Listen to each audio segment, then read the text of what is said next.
kedua yang beranggotakan 4 orang. Yang pertama ada Saya Rizky Rahmawati dengan NIM akhir 71. Saya Sitana Fitriani dengan NIM akhir 61. saya Nurafifah Suron Humaida dengan NIM akhir 66. Saya Iman Diana dengan NIM akhir 62. Kami di sini ingin melakukan praktikum mengenai respon cacing tanah terhadap pencemaran tanah dan pengaruh cahaya atau fototaksis.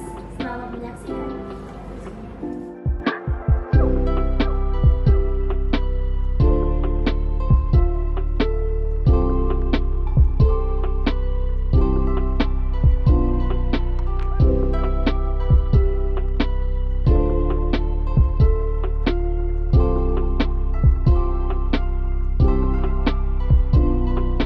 Berikut alat dan bahan yang akan digunakan. Yang pertama ada senter, stopwatch, minyak jelantah, cacing tanah, deterjen, wadah, tanah, spatula, sendok, neraca digital, tisu, plastik hitam, dan gelas ukur.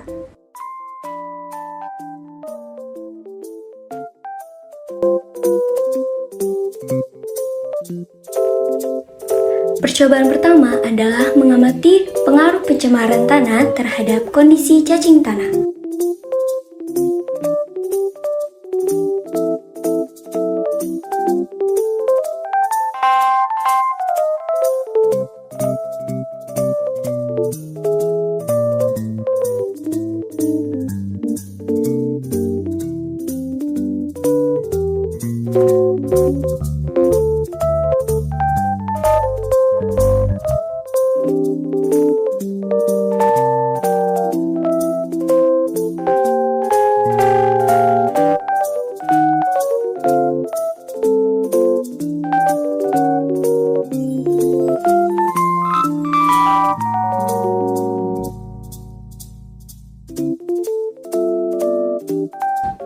Setelah agen pencemar berupa minyak jelantah dan deterjen dicampurkan ke dalam tanah, masukkan cacing tanah sebanyak masing-masing 1 ekor ke dalam wadah toples.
Pembahasan berdasarkan hasil pengamatan yang dilakukan untuk melihat pengaruh pencemaran tanah terhadap kondisi cacing tanah, terlihat bahwa pada wadah 1, tanah dan minyak jelantah secara keseluruhan menunjukkan bahwa meskipun ada beberapa pengaruh negatif, dampaknya relatif ringan dibandingkan dengan pencemaran oleh deterjen.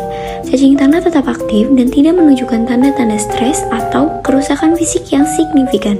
Hal ini menunjukkan bahwa minyak jelantah memang mengganggu lingkungan tanah, tetapi tidak seberat bahan kimia seperti deterjen.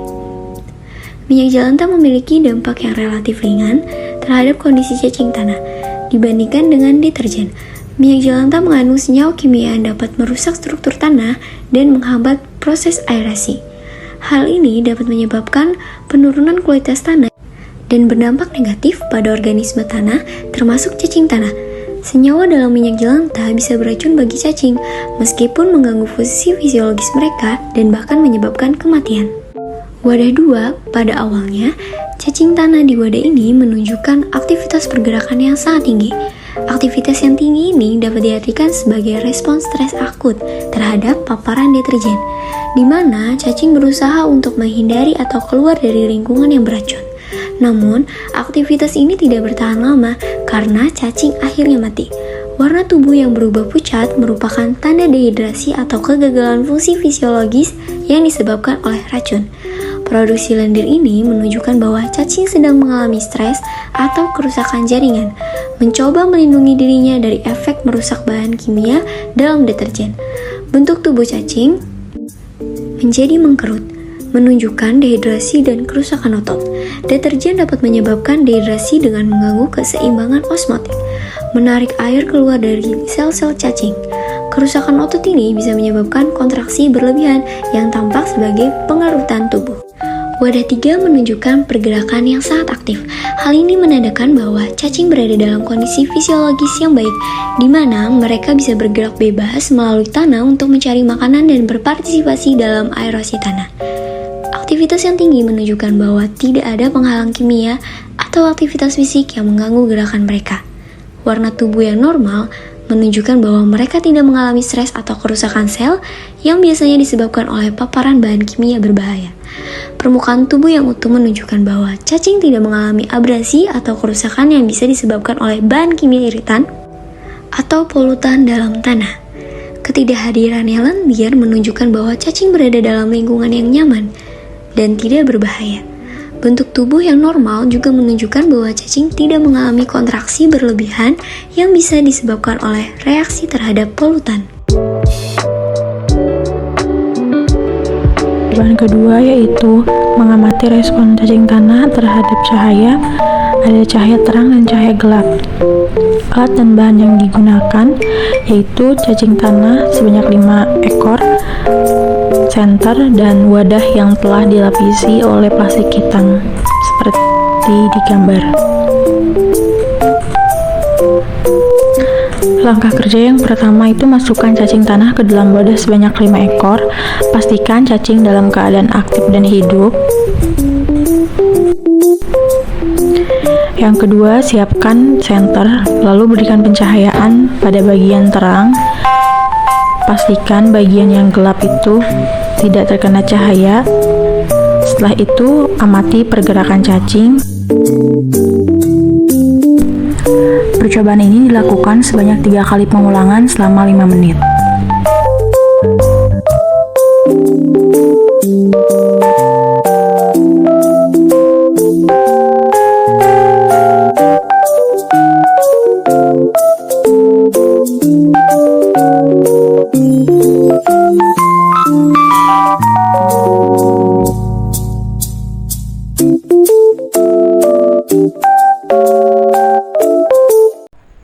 Berdasarkan hasil pengamatan, terdapat 3 pengulangan dan 2 parameter yang diamati. Yang pertama ada jumlah cacing pada bagian gelap dan yang kedua ada jumlah cacing pada bagian terang. Pada pengulangan pertama, jumlah cacing pada bagian gelap itu ada 3 dan jumlah cacing pada bagian terang itu ada 2. Pengulangan kedua, jumlah cacing pada bagian gelap itu ada 3 dan jumlah cacing pada bagian terang itu ada 2. Dan terakhir pada pengulangan ketiga, jumlah cacing pada bagian gelap ada 3 dan jumlah cacing pada bagian terang ada 2. Berdasarkan hasil pengamatan yang telah dilakukan, cacing tanah lebih suka daerah gelap karena mereka memiliki fototaksis negatif, yaitu kecenderungan untuk menghindari cahaya. Hal tersebut disebabkan oleh beberapa alasan biologis. Kulit cacing tanah sangat sensitif terhadap cahaya dan paparan sinar matahari langsung, dapat menyebabkan dehidrasi dan kerusakan sel. Kondisi gelap memberikan pengaruh yang baik terhadap cacing tanah Lumbricus rubellus. Dikarenakan sebelum penelitian, cacing tanah sudah terbiasa berada di dalam kondisi gelap, sehingga cacing tanah bergerak ke dalam ruangan yang lebih gelap. Hal ini sesuai dengan pernyataan Mendrova pada tahun 2022 bahwa sifat fototaksis negatif cacing tanah yaitu menghindari ketika mendapat cahaya. Juga menjadikan cacing tanah yang berada dalam kondisi gelap. Cacing lebih nyaman dalam beraktivitas. Lingkungan gelap cenderung lebih lembab dan sejuk, yang merupakan kondisi ideal untuk kelangsungan hidup dan aktivitas cacing tanah. Tanah yang lembab juga memudahkan mereka dalam bergerak dan mencari makanan. Selain itu, berada di bawah tanah melindungi mereka dari predator yang biasanya berburu di permukaan tanah. Oleh karena itu, cacing tanah secara alami lebih tertarik dan merasa lebih aman di daerah yang gelap. Berdasarkan hasil praktikum yang telah dilakukan, dapat disimpulkan bahwa pengamatan menunjukkan dalam kondisi lingkungan tercemar, cacing tanah tidak dapat bergerak dengan baik dan mengalami kematian, terutama pada gelas berisi deterjen yang mengandung zat kimia beracun. Sebaliknya, pada kondisi kontrol dan tercampur minyak, cacing tetap bergerak aktif, meski minyak membuat permukaan kulit cacing licin. Hal ini tidak mempengaruhi gerakan cacing. Cacing tanah dapat hidup pada ruang gelap atau minim cahaya, karena cacing tanah tergolong organisme yang sensitif terhadap cahaya.